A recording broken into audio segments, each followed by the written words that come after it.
Là, en ce moment, je suis en train de prendre un site qui a été à moitié écrit en IA, à moitié écrit par des humains.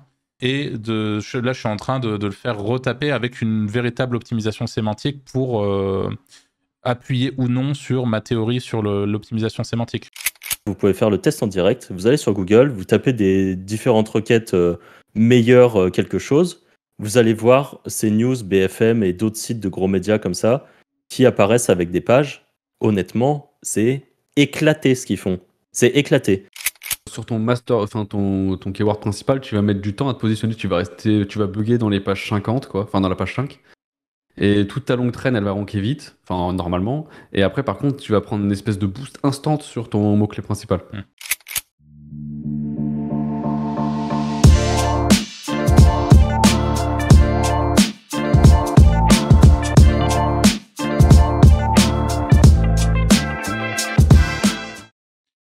Bonjour à tous et bienvenue dans ce nouvel épisode de Wizard Podcast. Aujourd'hui, comme d'habitude, je me retrouve avec Franck et Anto. Salut les gars.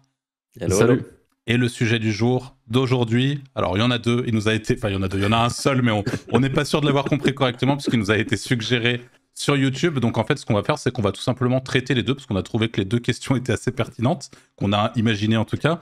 La première question, c'est est-ce qu'il vaut mieux avoir plusieurs sites qui traitent de plusieurs niches différentes ou alors se concentrer sur un site, une niche? Et la deuxième approche de ce sujet, c'est est-ce qu'il vaut mieux avoir sur le même site plusieurs niches présentées et mises en avant. Exemple, si vous avez, on va reprendre l'histoire des tondeuses. C'était ça ton exemple en off, Franck? Parce que Franck a pris environ 3 quarts d'heure à nous expliquer le sujet. Mais en gros, du coup, c'est, imaginons, vous avez un site de jardinage sur lequel vous faites de l'affiliation pour des tondeuses, vous faites de l'affiliation pour du terreau, vous faites de l'affiliation pour des pelles, enfin voilà, vous imaginez le truc. Ou alors, vous avez vraiment un site de tondeuse, point barre, et vous êtes méga spécialisé dans les tondeuses, quoi, grosso modo. On est parti. J'ai bien expliqué le truc, parce que du coup, j'ai un doute là. Ça me paraît, on pourrait même mettre tellement évidente là que... On pourrait même mettre une échelle en plus. Est-ce qu'il vaut mieux faire un site ultra généraliste qui vend de la tondeuse, mais aussi des sèche-cheveux? Ouais, bah là, faut s'appeler... faut être un gros média français, quoi, qui sont tous mis... je sais pas pourquoi, du jour au lendemain, ils sont tous mis à faire des avis produits sur tout et n'importe quoi. On sait pourquoi, hein. Ça rapporte. Ça rapporte et ils auto-rankent. Ouais, c'est ça. Du coup, qui veut commencer là-dessus, Franck? Ouais. Allez. Tu peux reposer la toute première question? Est-ce que toi, tu penses qu'il vaut mieux... Alors, est-ce que tu penses qu'il vaut mieux avoir un seul site putain, je suis en train de me perdre. Alors, la question, c'est simple, je l'ai écrite, donc je vais la lire. Plusieurs sites sur plusieurs niches pour l'interrogation? Bonne chance. Ok. Alors oui, moi, enfin, en tout cas, c'est comme ça que je fonctionne, même si j'ai des thématiques où je vais avoir plusieurs sites. Enfin, dans notre tout premier podcast, on l'expliquait que nous, on aimait bien, quand on avait une niche qui fonctionne, on duplique en général sur plusieurs sites. Parce que si on arrive à choper plusieurs fois les mêmes positions sur une SERP, et que notre site il arrive à être 1, 2, 3 par exemple, enfin nos sites arrivent à être premier, deuxième, troisième, franchement on a bien pris la SERP, et ça rapporte évidemment plus. Donc moi j'ai en général certaines thématiques où je vais avoir plusieurs sites sur le sujet, et ensuite j'ai plein de petits sites tests ou des trucs comme ça qui vont traiter d'autres thématiques. Et si à un moment ces sites se mettent à bien performer et que je vois que ça fonctionne, et ben là je vais refaire une grappe de sites autour. Et en fait je fonctionne vachement comme ça. Donc j'ai toujours quand même plusieurs thématiques, enfin plusieurs niches qui sont tapées en même temps. Je peux avoir aussi bien des trucs santé que des trucs de voiture, quoi. Ok. Ça marche. Et par rapport, moi je pense, enfin je sais pas, mais me mettant à la place de la personne qui a posé la question, ou en tout cas qui a suggéré ce sujet, je me dis que est-ce que ça serait pas une manière de retraiter un petit peu le sujet de la haute qualité, etc. Et est-ce que c'est possible finalement d'avoir, puisqu'on en a déjà parlé dans de nombreux podcasts, mais la vision très white hat et très long-termiste de l'édition de site, c'est d'avoir un média de qualité, un gros site avec avec beaucoup de choses dont on a déjà parlé. Et est-ce que c'est finalement possible, quand tu fonctionnes de ta façon, d'avoir des sites qui sont très qualitatifs, sur lesquels tu vas aller travailler même sur les aspects sociaux, surtout que c'est des choses que tu es en train de faire en ce moment, si tu as justement plusieurs sites sur plusieurs thématiques, et même plusieurs sites sur la même thématique? Bah, c'est compliqué si tu délègues pas, en fait. Sans déléguer, c'est quand même assez complexe. Si tu arrives à déléguer tout ou partie des trucs, tu vas pouvoir te mettre sur plusieurs niches. Moi, j'ai un petit peu de mal quand même à déléguer certaines parties. La partie rédaction est quand même très globalement déléguée, donc pour ça, ça va. On va dire que j'ai des sites, quand ils sont lancés, honnêtement, ils sont pas au top du top. Ça va pas être des sites... voilà, de toute façon, je l'ai déjà dit dans plein de trucs, je fonctionne vachement au MVP, qui reste des MVP forever. Bah là, c'est un petit peu ça. Mais par exemple, là, je suis en train de reprendre beaucoup un site que j'ai commencé il y a peut-être 2 ans, que j'avais lancé uniquement pour faire de la vente de liens à la base, sur laquelle j'ai commencé à mettre des articles d'affiliation. Et en fait, là, je pense, limite arrêter la vente de liens dessus, parce que j'en vends pas tant que ça. Mais au final, niveau affiliation, il commence à me rapporter bien. Et du coup, là, je suis en train de restructurer plein de pages, retaper d'anciennes pages qui font un peu de trafic, mais qui ont beaucoup plus de potentiel. Je suis en train de refaire faire tout un énorme cocon au sein de ce site.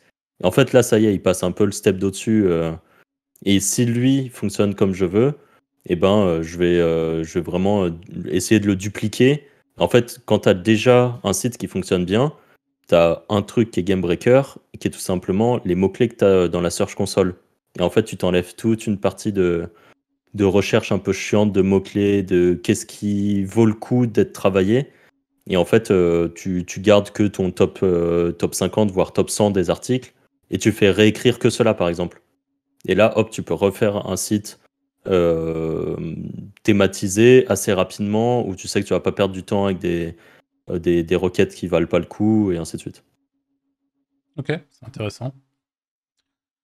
Et toi, Anto, comment tu fonctionnes du coup de ce côté-là? Enfin, qu'est-ce que tu en penses en tout cas, sans forcément parler de ton fonctionnement? Avant, j'aurais fait comme Franck, plusieurs sites, plusieurs niches. Maintenant, je ferais un gros site, vraiment pour, comme on disait pour les EAT et tout, devenir le leader, quoi. Je ferais ça vraiment. Ok. Le seul problème à ça, c'est que c'est comme quand j'étais dans la santé et que je me suis pris la Medic Update, c'est que quand tu te prends une update, tu perds tout, quoi.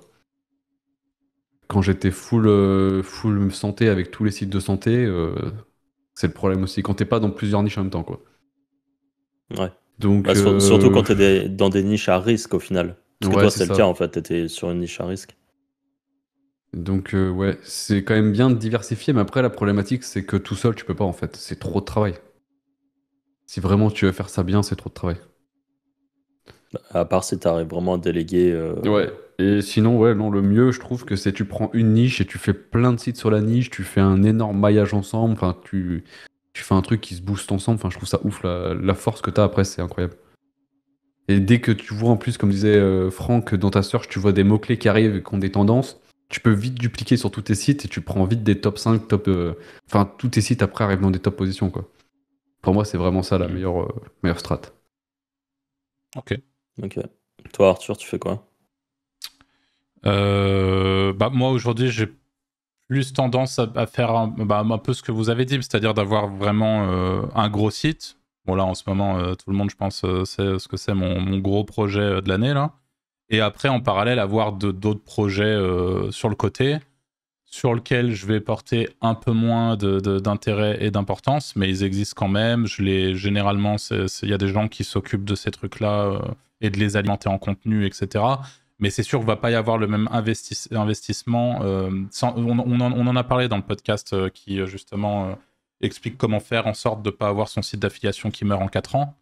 Mais de plus en plus, je me rends compte typiquement de l'importance du branding au sens large et de tout ce qu'il y a autour, par exemple, des réseaux sociaux, le fait que pour Google, il y ait des gens qui viennent, qui recherchent le nom de la marque du site, que pour Google, il y ait des gens qui viennent depuis des plateformes de réseaux sociaux, tout ça, ça a vraiment un impact.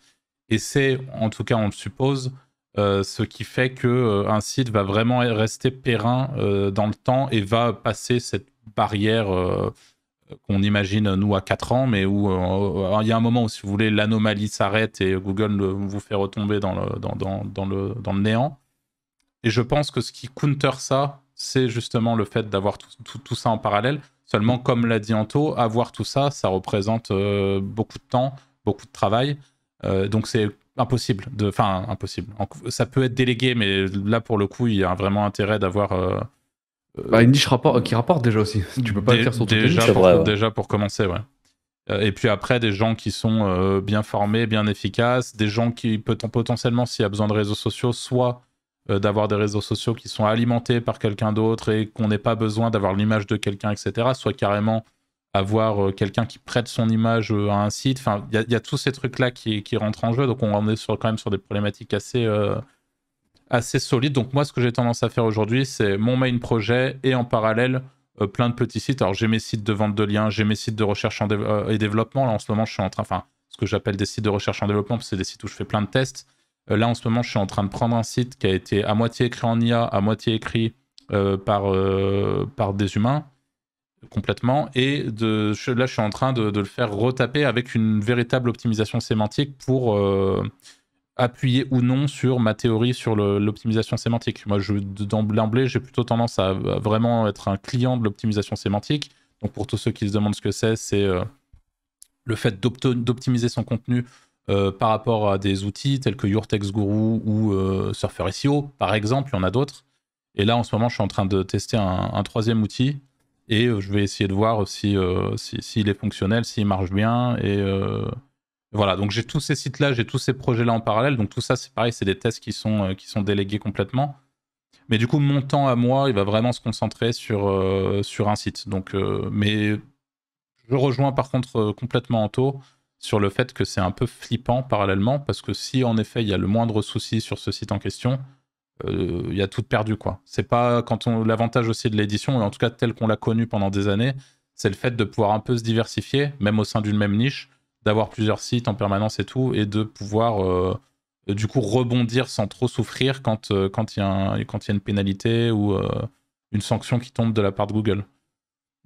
Donc voilà, là c'est un peu le bémol, quoi, mais justement pour une fois je vais essayer d'envisager les choses un petit peu différemment et d'essayer de focus un peu mon énergie et mon travail sur un seul site. Ok. Bah après, là tu le fais ultra proprement au final avec un site, avec du bon contenu, une chaîne YouTube qui va avec. Enfin, tu fais justement les trucs qui font que potentiellement tu risques pas de te prendre la claque qui arrive quand on fait les choses un poil moins bien, en tout cas comme on le faisait avant, quoi. Potentiellement, tu vois, j'espère que ça va être le cas, j'espère, parce que ça n'enlève pas tu vois, les optimisations SEO qui sont faites, les trucs, je veux dire, justement, j'espère que ce sera l'occasion de vérifier à grande échelle cette théorie, mais ouais. Ouais. Après, par rapport à ça, je pense, par rapport à la question initiale de est-ce qu'on peut s'éparpiller, on va dire, sur plein de niches aussi, je pense que c'est aussi beaucoup une histoire de budget. T'es débutant, je pense que tu peux t'éparpiller un petit peu sur 2-3 sites. Ça te permet aussi de faire des tests quand t'es débutant. Oui, ouais, c'est ça. Déjà. Mais par contre, monter plus, ça va être compliqué parce que tu vas avoir un manque de temps en fait. Hein. À part si vraiment tu es un ultra charbonneur du matin au soir. Ce qui est très bien, mais ça va être compliqué en fait au bout d'un moment si t'as pas les moyens en tout cas de déléguer une partie du taf, notamment la rédaction. Et quand tu es débutant, t'as peut-être une minorité de débutants qui arrivent avec des fonds qui arrivent d'un autre business par exemple et qui veulent se lancer dans l'édition de site. Et tu as aussi beaucoup de débutants, on le sait, qui sont des personnes qui veulent juste essayer de gagner de l'argent sur le web et qui ont potentiellement pas vraiment d'argent, quoi.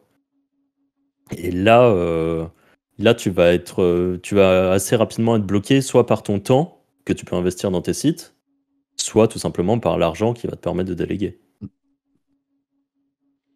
Alors moi je veux juste rebondir sur ce qui vient d'être dit par rapport aux débutants qui font des tests pour conseiller du coup à tous ceux qui débutent de pas trop en faire. C'est-à-dire que ça peut vite être un risque en SEO Et les SEO de manière générale sont connus pour tester énormément de choses, faire beaucoup de R&D, mais faire finalement assez peu d'argent dans tout ce process.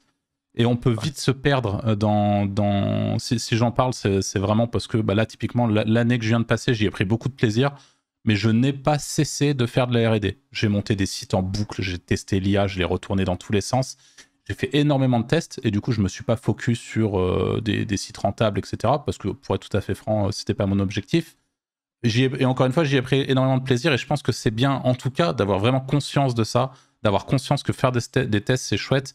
Mais si votre objectif, le fond de votre objectif, c'est d'arriver à avoir un revenu avec de rentabiliser votre temps et l'énergie que vous allez mettre dans votre site, ne vous perdez pas dans vos tests.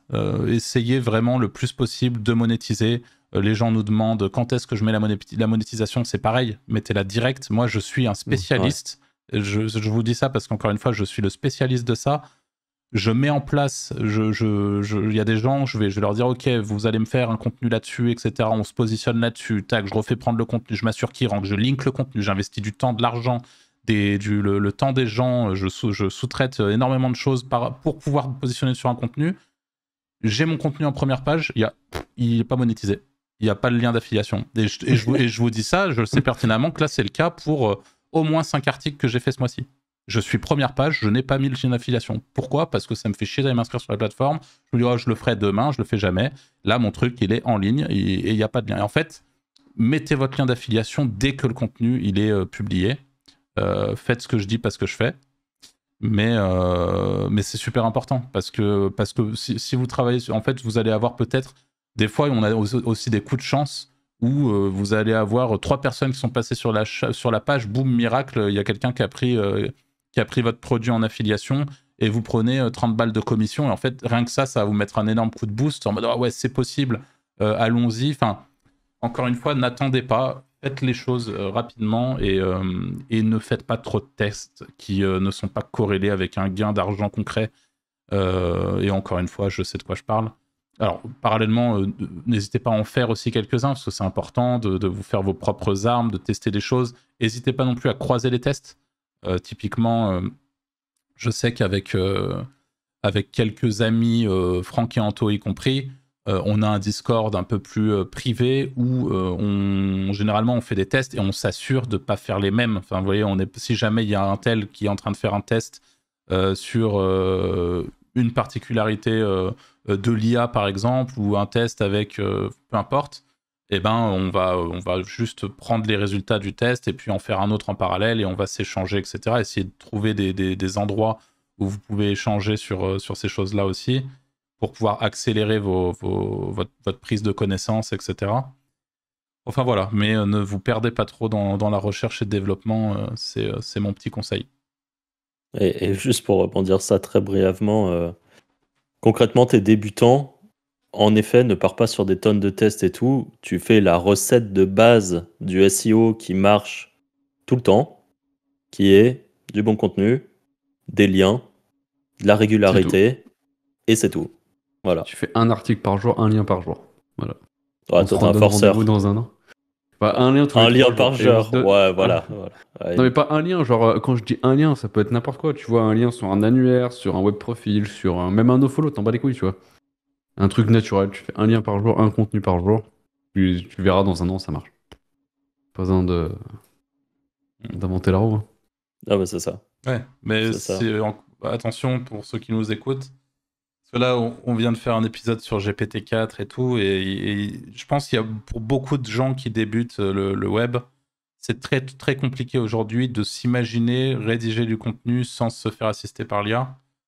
Et ça peut être un piège aussi. Je tiens quand même à le dire, hein, on a eu pas mal d'exemples autour de nous. Encore une fois, il y a plusieurs théories sur le sujet.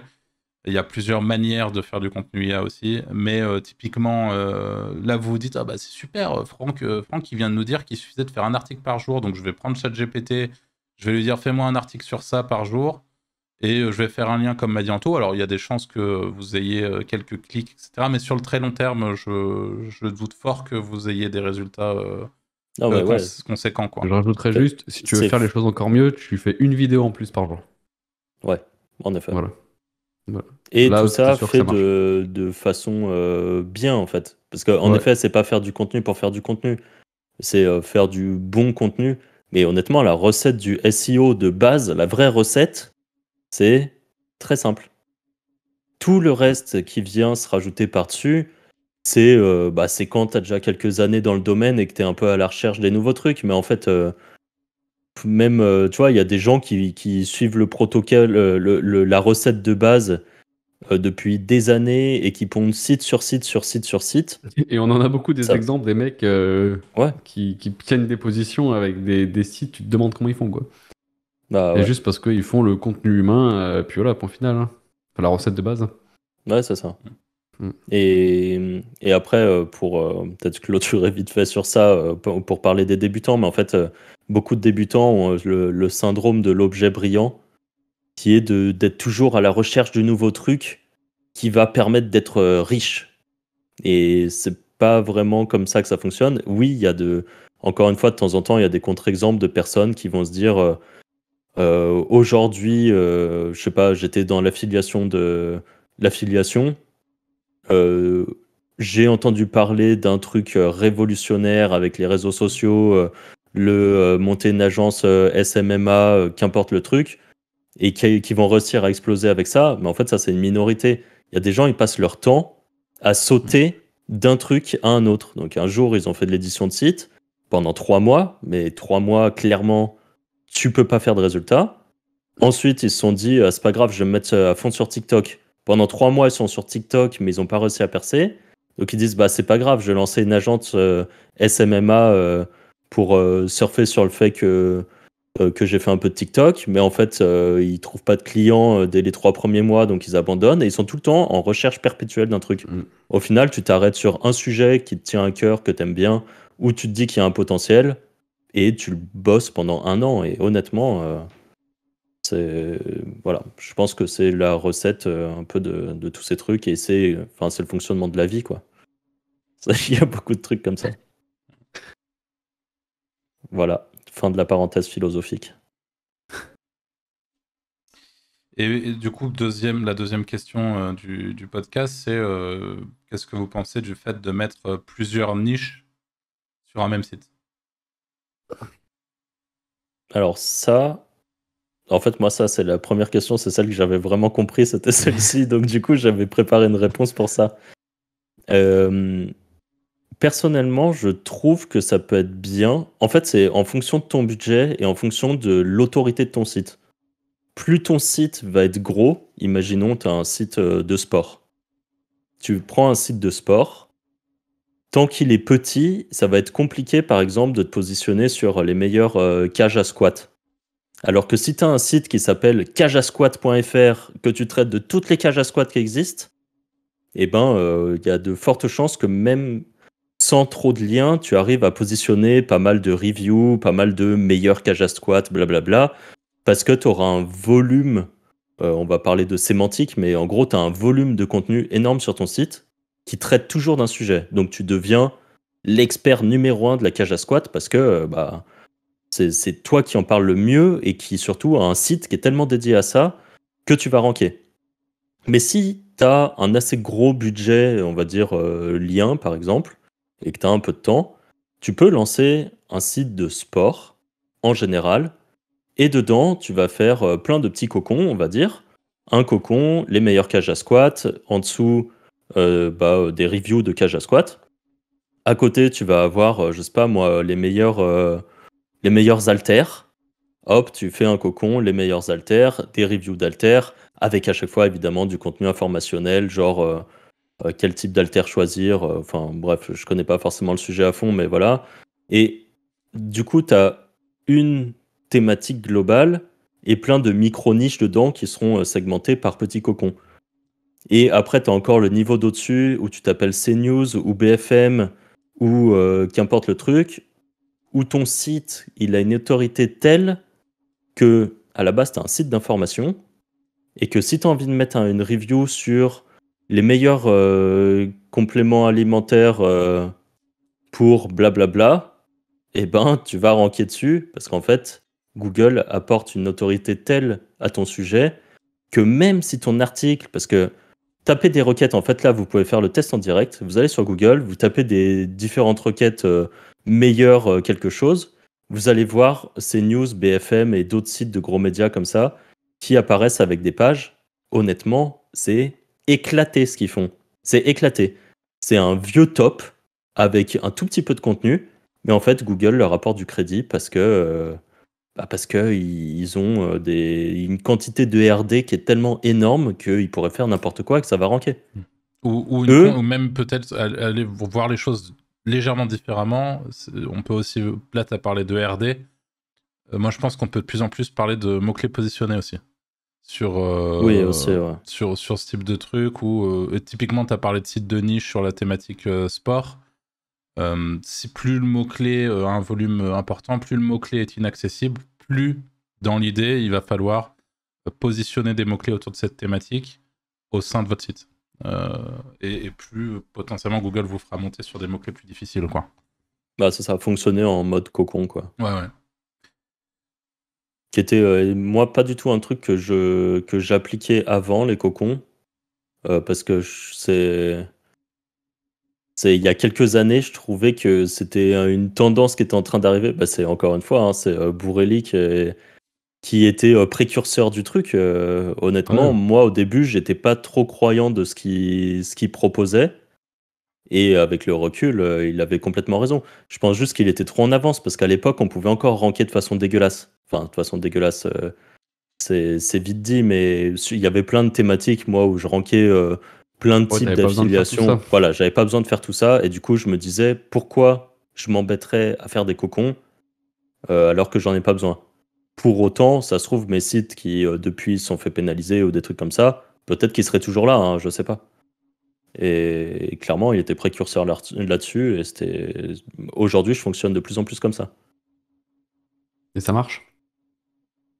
Et ça marche, et ben là, je suis en train de faire le test sur un cocon, sur un truc qui est plutôt concurrentiel, on va dire, en partant d'un site de sport, justement. Et dedans, je suis en train de faire tout un cocon. Et sur vraiment une partie qui est concurrentielle, j'ai commencé il y a 2 semaines à publier le contenu. J'ai un contenu par jour vraiment qualitatif qui apparaît. Et bon, on connaît le jeu de Google, et puis en plus ça, je suis sur WordPress, ça indexe moins rapidement. Non, sans l'ironie, mais ça s'indexe plutôt rapidement, les contenus. Et pour l'instant, j'ai pas des positions de fou, à part quelques-uns où je suis apparu très rapidement dans le top 10. Mais j'ai grappillé pas mal pour l'instant de top 30, on va dire, par là, et ça monte gentiment mais sûrement. J'ai pas encore rajouté de lien. Donc là, je vais commencer à linker par-dessus. Genre, admettons, tu pars sur comment perdre du ventre, tu vois, page mère, et en dessous, tu fais comment perdre du ventre en 15 jours, comment perdre du ventre en 3 semaines, les meilleures recettes pour perdre du ventre. Tu mailles toutes tes pages filles ensemble.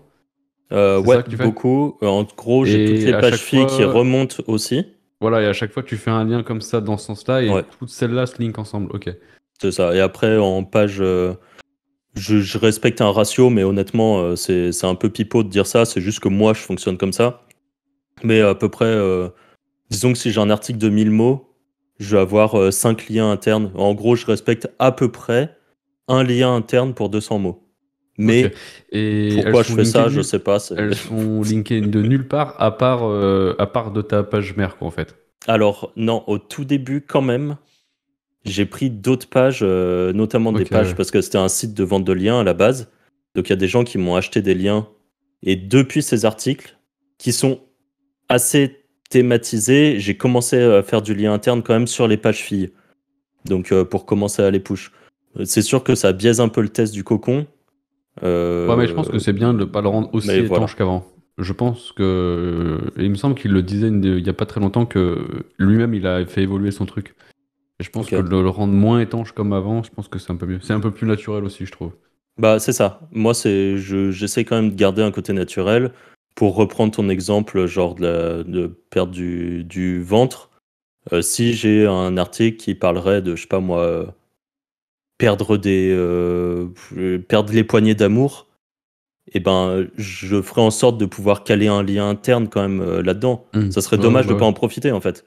Et puis ça, c'est quand même ultra c'est proche logique d'en avoir comme un, sujet. C'est logique, ouais, voilà. Mm. Si ça me paraît logique, je le fais. Si ça me paraît pas logique, j'en mets pas.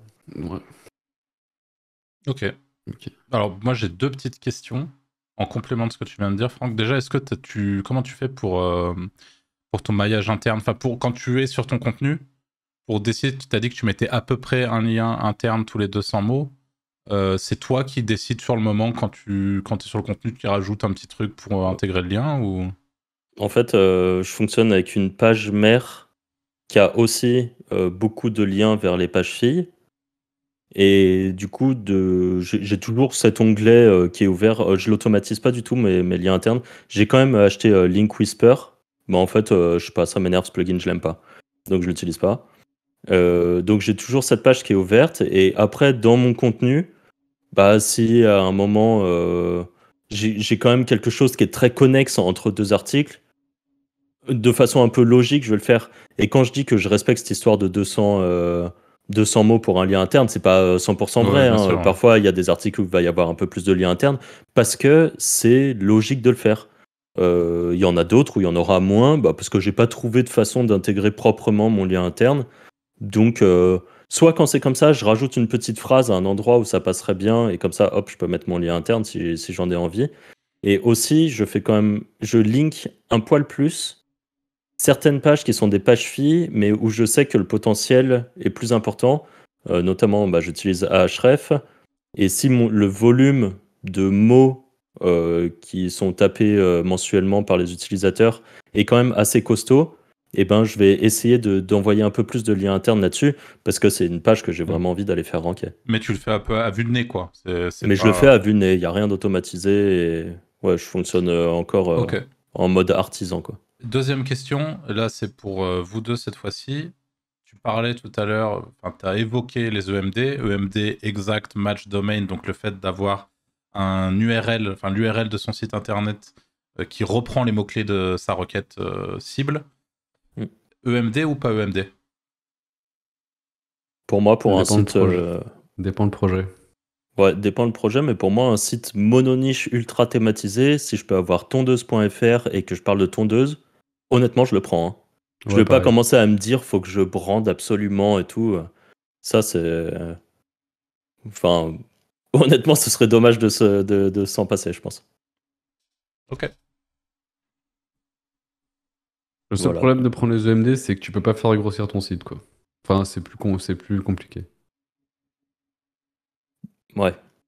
Sauf si t'as vraiment un EMD genre perdre du poids, quoi. Là, tu peux aller plus loin, mais... Ouais. Genre, si t'achètes l'EMD de tondeuse à cheveux, c'est un peu con, quoi. Ouais, c'est sûr. Après, sur tondeuse à cheveux, tu peux mettre un peu de tondeuse à barbe, ça fera pas de mal. Hein. Ouais, mais par contre, je trouve qu'il y a moins de boost qu'avant.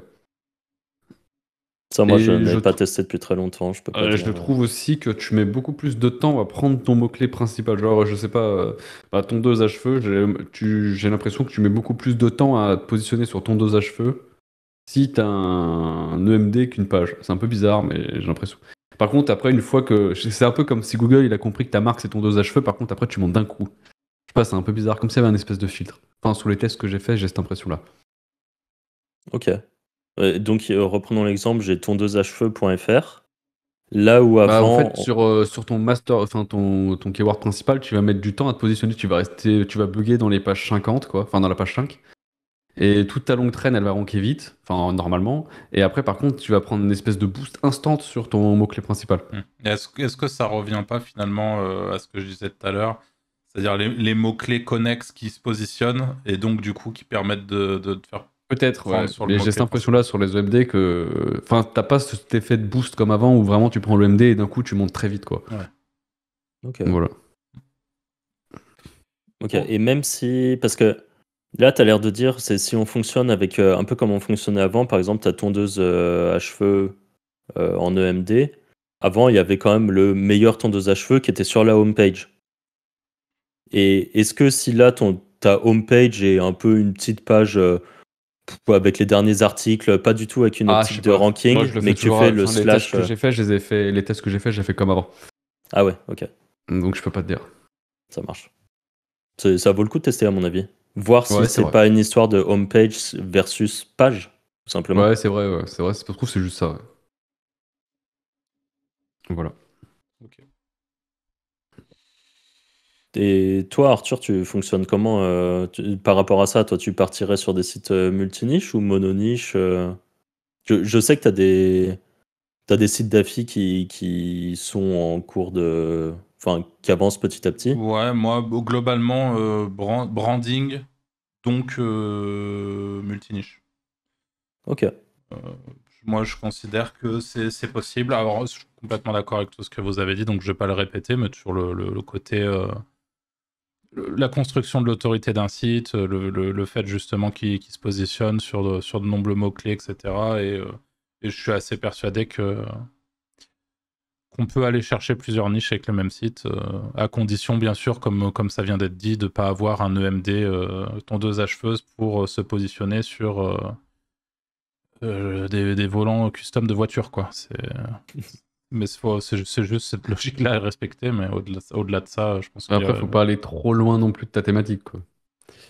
Même quand dans ton cas à toi, je veux dire, tu peux pas, à part si t'es BFM, mais sinon ça peut être aussi un peu contre. Oui, oui, non, bien sûr, bien sûr. Faut pas être radicalement... Oui, faut pas aller trop loin, en effet. Ouais. En fait, il faut juste garder une thématique globale. Une Ouais, certaine, ouais, c'est ça. logique, quoi, dans le Ouais, contenu. c'est toujours la même chose, de toute façon. Mm. Je- Du bon sens, quoi. Voilà, c'est ça. Mais ouais. Même si, par exemple, si tu as un site lié, tu vois, tu peux vraiment commencer à aller large. Tu as un site de voiture, tu peux déjà faire tous les trucs liés à ta voiture, les pièces détachées, je sais pas moi, tout ça. Par contre, il y a quand même moyen de faire un gros cocon sur, je sais pas moi, les assurances voitures. Mm. Et on commence à sortir de la thématique de base, parce que là, on part plus sur un truc assurance. Mm. Mais au final, ça reste assurance voiture, donc ça reste un peu relié en Tiens, partie, on d'ailleurs, va ça me dire. fait penser. Tes cocons, Franck, sur WordPress, tu fais tout en page alors? Et je fais tout en page, ouais. Ouais. Ok. Je fais en page, mais j'ai aussi un test en article. Et au final, en fait, dans ta page mère, on va dire, qui elle est une page, t'as moyen quand même de rajouter des blocs où c'est des articles. Ouais, ouais, Et, ouais. et à part que ça va pas être étanche à cause des pages catégories, mais si ta page catégorie a un sens aussi, je trouve pas ça non Ouais, c'est pertinent en vrai. fait. C'est vrai. C'est honnêtement, je pense que pour de la facilité, le faire en page, c'est cool, mais le mettre en article, ça marche très bien aussi, hein. Enfin, je pense, après, je suis pas du tout un expert de ce genre de truc. Moi, encore une fois, je fais les trucs que je connais, où je sais que ça marche, et voilà. Il y a sans doute des gens qui sont bien meilleurs que moi sur toute la partie cocon, comment bien faire que ton page rank, il passe des bonnes pages aux bons endroits, et ainsi de suite. Moi, c'est pas du tout ma spécialité. Au final, Bah, j'ai une recette qui marche, ouais, je ouais, l'applique, hein. c'est intéressant. Moi, j'aimerais bien tester.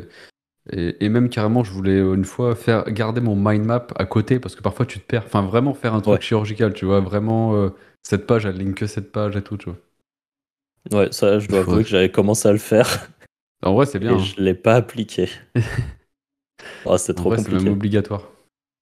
J'avais Ouais, essayé ouais. Sinon, de tu le veux le faire faire bien. sur papier, ça à un moment, tu sais, de relier et tout, c'est horrible. C'est infaisable en fait. Mais je pense qu'en effet, le mind map, c'est la bonne solution. Si vraiment tu veux faire un truc chirurgical, tu vois. Après, c'est pareil, est-ce que ça a vraiment un impact? Ouais, et puis ça, c'est aussi ton site, il fait combien de pages? Parce qu'en fait, truc Oui, c'est ça chirurgical aussi, ouais. sur un site à 300 pages, je t'assure que c'est moins facile quand même, hein. C'est C'est clair. Mm. c'est possible, mais bon, t'as une sacrée galaxie, t'as des traits dans tous les sens, c'est un peu complexe, je pense. Après, tout ça doit très bien s'automatiser pour des personnes qui se dev des plugins optimisés pour le maillage interne et tout ça. Ou même toi, Anto, tu le sais, tu bosses sur quand même certains trucs où tu as des logiques de maillage interne parfois. Ouais, ouais, ouais, ouais, ouais, c'est sûr, mais c'est pas poussé comme toi, quoi. Enfin, c'est. Ouais, Ça reste quand même simple.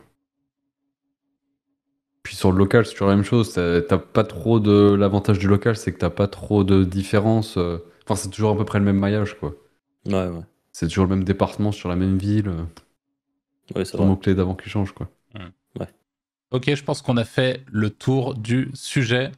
On vous remercie une fois de plus de nous avoir écoutés jusqu'ici. Comme d'habitude, pensez à nous laisser la petite étoile sur les plateformes d'écoute, à nous suivre sur YouTube en vous abonnant et à rejoindre le Discord des Wizards. Tout ça se trouve en description.